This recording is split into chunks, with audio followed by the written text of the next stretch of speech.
të përsëritur. Tek vdekja e Kalit është një film që të rënditi shumë.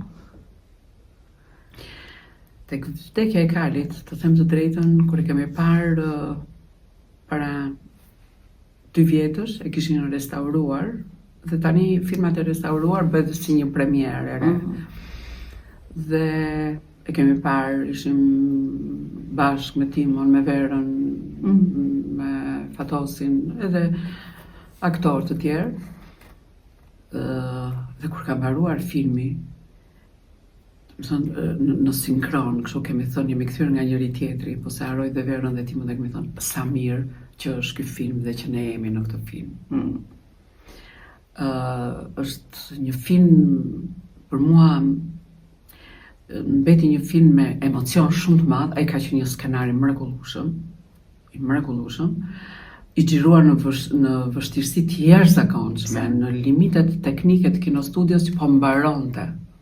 Kinostudio ishte që çdo ditë vinte një urdhër nga ministri asaj kohe të kulturës që të futej materiali në arshive dhe mos bëheshin më filma.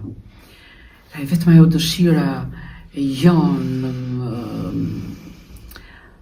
Timo, Bartyl Martiniani që ka qenë operator, unë ishim një treshe, kështu që ngulmonim më shumë se sa herë sa i miri.